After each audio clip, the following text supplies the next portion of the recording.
10월 13일 금요일 백성의 다툼과 모세의 범죄란 제목으로 민수기 20장 1에서 13절의 말씀입니다.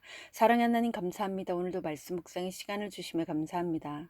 이 시간을 통하여서 하나님의 말씀이 들리고 복음이 들리기 원합니다. 구속사의 말씀이 깨달아질 수 있는 은혜를 주시옵소서. 말씀대로 믿고 살고 누린 인생이 되게 하시고 이 시간도 우리와 함께하여 주시옵소서. 감사드리옵고 예수님의 거룩하신 이름으로 기도드립니다. 아멘. 본문의 말씀입니다. 첫째 달에 이스라엘 자손 곧 온 회중이 신광야에 이르러 백성이 가데스에 머물더니 미리암이 거기서 죽음에 거기에 장사되니라. 회중이 물이 없으므로 모세와 아론에게로 모여드니라. 백성이 모세와 다투어 말하여 이르되 우리 형제들이 여호와 앞에서 죽을 때 우리도 죽었더라면 좋을 뻔하였도다. 너희가 어찌하여 여호와의 회중을 이 광야로 인도하여 우리와 우리 짐승이 다 여기서 죽게 하느냐? 너희가 어찌하여 우리를 애굽에서 나오게 하여 이 나쁜 곳으로 인도하느냐? 이곳에는 파종할 곳이 없고 무화과도 없고 포도도 없고 석류도 없고 마실 물도 없도다. 모세와 아론이 회중 앞을 떠나 회막 문에 이르러 엎드리매 여호와의 영광이 그들에게 나타나며 여호와께서 모세에게 말씀하여 이르시되 지팡이를 가지고 내 형 아론과 함께 회중을 모으고 그들의 목전에서 너희는 반석에게 명령하여 물을 내라 하라.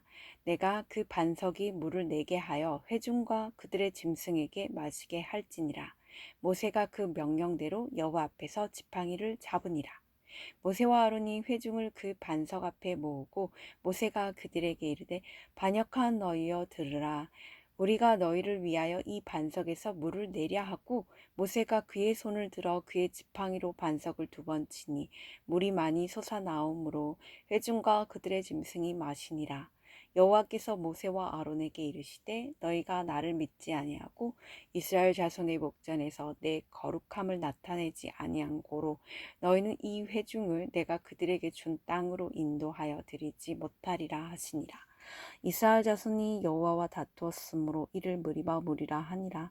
여호와께서 그들 중에서 그 거룩함을 나타내셨더라. 아멘. 도움말입니다. 회중은 공동체의 총회를 말합니다. 1절의 신광야는 광야 생활을 거친 이스라엘 백성이 가나안으로 들어갈 때 통과한 광야로 가나안 경계와 가까운 곳입니다. 이 광야에 가데스 바네아가 있었습니다. 무리바는 다툼, 분쟁이란 뜻으로 이스라엘 백성이 광야에서 생활할 때 식수가 없어 하나님을 원망하며 불평하자 모세가 반석을 쳐서 갈증을 해소한 장소입니다. 본문 요약입니다. 가데스에 도착한 이스라엘 백성은 물이 없자 어찌하여 우리를 애굽에서 나오게 하여 여기서 죽게 하느냐며 모세와 다툽니다. 모세와 아론이 해막 문 앞에 엎드리자 하나님이 백성에게 물을 마시게 할 방법을 알려주십니다. 그러나 이 과정에서 불신앙과 혈기를 드러낸 모세와 아론은 약속의 땅에 들어가지 못하게 됩니다. 오늘의 중보기도입니다. 다음 세대가 말씀과 기도로 하나님의 뜻을 깨달아 온전한 순종으로 주의 거룩함을 나타내게 하옵소서. 아멘. 본문의 설입니다. 첫 번째, 가데스의 다툼 1에서 5절의 내용입니다. 38년간 광야를 떠놀던 이스라엘 백성이 다시 가데스에 이르지만 마실 물이 없다며 모세와 다툽니다. 그들은 어찌하여 우리를 애굽에서 나오게 하여 여기서 다 죽게 하느냐고 원망을 쏟아냅니다. 38년간 먹이고 돌보신 하나님의 은혜를 잊어버린 것입니다. 이렇게 우리 인생 여정에 물이 없을 때 우리는 하나님과 다투지 말고 하나님께 물을 주시도록 기도해야 합니다. 지금까지 보살펴 주신 하나님의 손길을 기억하며 감사함으로 필요한 것을 간구하는 것이 지혜요 믿음입니다. 적용 질문입니다. 나의 인생 여정에 무엇이 없다고 하나님과 다투며 지도자에게 원망을 쏟아내고 있습니까? 과거 이런 상황에서 하나님은 나를 어떻게 돌보셨습니까? 두 번째, 여호와의 영광 6에서 9절의 내용입니다. 모세와 아론은 자신들의 힘으로 문제를 해결할 수 없음을 알고 즉시 회중을 떠나 회막 문 앞으로 나아가 엎드립니다. 이렇게 자기 한계를 알고 죽게 엎드리는 자에게 여호와의 영광이 임합니다. 하나님이 모세에게 지팡이를 가지고 반석에게 명령하여 물을 내라 하라고 하십니다. 그 명령대로 모세가 지팡이를 잡습니다. 이처럼 하나님이 주시는 힘으로 내게 맡기신 연약한 영혼들에게 그리스도의 생수를 조건 없이 마시게 할 때 하나님이 영광을 받으십니다. 적용 질문입니다. 나는 다툼이 일어날 때 내 힘으로 해결하려고 합니까? 아니면 주님 앞에 나아가 엎드립니까? 지치고 낙심될 때 여호와 앞에서 내가 잡아야 할 지팡이는 무엇입니까? 세 번째, 무리바물 10에서 13절의 내용입니다.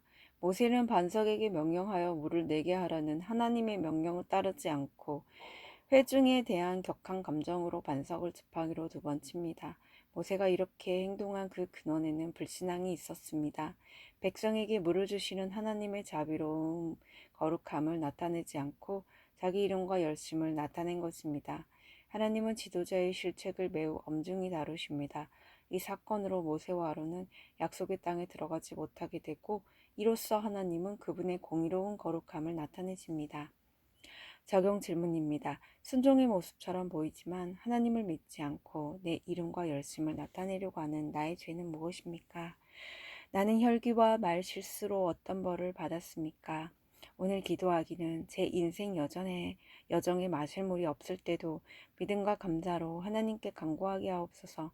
다툼의 사건에서 하나님 앞에 엎드림으로 여호와의 영광을 보게 하옵소서. 저의 상한 마음 때문에 불신앙과 인간적인 열심으로 죄를 짓지 않고 말씀대로 믿고 순종하여 하나님의 거룩함을 나타내게 하옵소서. 아멘.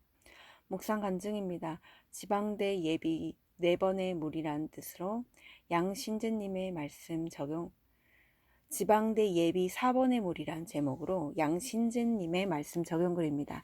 몇 년 전 대학 입시를 치른 아들은 수시 전형으로 지방대 한곳과 수도권 대학 5곳에 원서를 넣었습니다. 그중 수도권 대학은 모두 떨어지고 봄처럼 나온 지방대에만 1차 합격을 했습니다.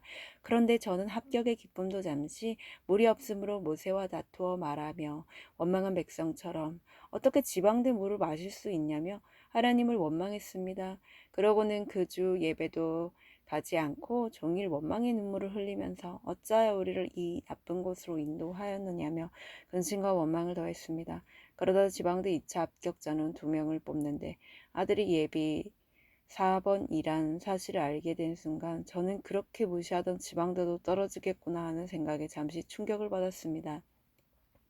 아들도 충격을 받았는지 최종 결과를 기다리지 않고 학기 중에 친구들과 해외여행을 떠났습니다. 이후 저는 이런 상황을 공동체 지체들에게 나눴습니다. 그러자 지체들은 아들의 여행이 얼마나 위험한지 자신들의 경험을 나누며 아들에게 왜 돈을 주셨어요? 라고 했습니다. 그 말에 저는 돈으로 아들의 비위를 맞춰 정시 원서는 내가 원하는 대학에 쓰게 하려던 저의 욕심이 결국 아들을 위험에 빠뜨렸다는 현실이 공포로 다가왔습니다. 그제야 저는 공동체에 중보기도를 요청했고 감사하게도 이튿날 아들은 여행 도중 친구에게 사정이 생겨 여행을 취소하고 집으로 돌아오겠다고 연락을 해왔습니다. 내 열심으로 남편도 아들도 내가 원하는 대로 만들려고 많은 시간과 에너지를 들였지만 결국은 하나님의 말씀과 지체들의 기도로 만들어 가신다는 것을 깨달은 제게 하나님은 최종 합격이라는 물을 주셨습니다. 품질 좋은 아들을 자랑 삼고 고졸이라는 나의 열등감을 포장하고자 아들을 내 야망의 도구로 사용했음을 회개합니다. 원하지 않던 지방대 합격이 저를 향한 하나님의 거룩한 공의임을 깨닫게 하신 성령님 감사합니다. 이분에 적용하기는 내가 자랑하고 싶은 것을 얻고자 사람의 비위를 맞추지 않겠습니다. 예배가 회복된 아들이 교회 공동체에 잘 속해 가도록 아들을 위해 매일 기도하겠습니다. 입니다.